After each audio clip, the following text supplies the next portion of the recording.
नमस्कार, आपण पाहत आहात ABB मराठी. सत्य हीच आमची ओळख. तर ट्रम्प यांच्या सूचनेवरूनच भारतानं युद्धबंदी स्वीकारली. डोनाल्ड ट्रम्पचा संबंध काय? आमची माणसं मेली, आमच्या 26 महिलांचा सिंदूर पुसलाय ना. मग ऑपरेशन सिंदूर पूर्ण झाल्याशिवाय ट्रम्प हे मध्यस्थी कोणत्या अधिकारात करतात? भारत हा एक सार्वभौम संप्रभू राष्ट्र आहे, सार्वभौम राष्ट्र आहे, स्वतंत्र राष्ट्र आहे, 140 कोटी लोकसंख्येचं राष्ट्र आहे, महान राष्ट्र आहे. ट्रम्प सांगतात आणि आम्ही युद्धबंदी करतो. कोणत्या आधारावर, कोणत्या अटी शर्तींवर? काय मिळालं आहे भारताला? युक्रेन आणि रशियाच्या युद्धामध्ये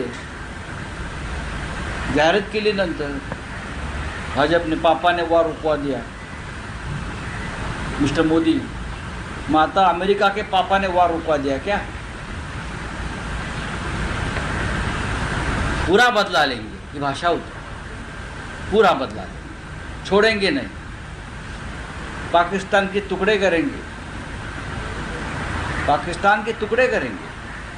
कुठे गेले तुकडे? भारताची बेआबरू झालेली आहे जगामध्ये. आणि पाकिस्तान ठीक आहे, मूर्ख देश आहे. जगभरामध्ये पाकिस्तानच्या प्रधानमंत्र्यांचं स्टेटमेंट आलं की आम्ही युद्ध जिंकलो, ते युद्ध जिंकले. भारतासारख्या देशाला, देशाच्या प्रधानमंत्र्याला जो अखिलेचे दिवे पाजळत होते कालपर्यंत, त्यांना शोभत नाही. कुठे गेले सगळे भक्त, अंधभक्त? कोणत्या अटी शर्तींवर तुम्ही ही युद्धबंदी केली यासाठी एक सर्वपक्षीय बैठक ताबडतोब व्हायला हवी. आणि त्या बैठकीला प्रधानमंत्र्यांनी उपस्थित राहणं गरजेचं आहे. प्रधानमंत्र्यांना पळ काढता येणार नाही.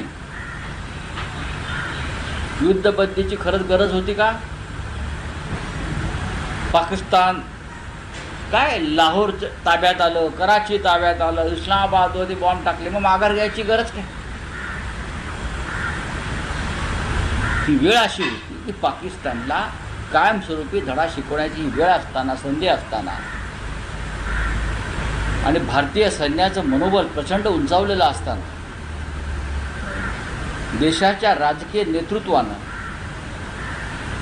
अचानक कच खाल्ली.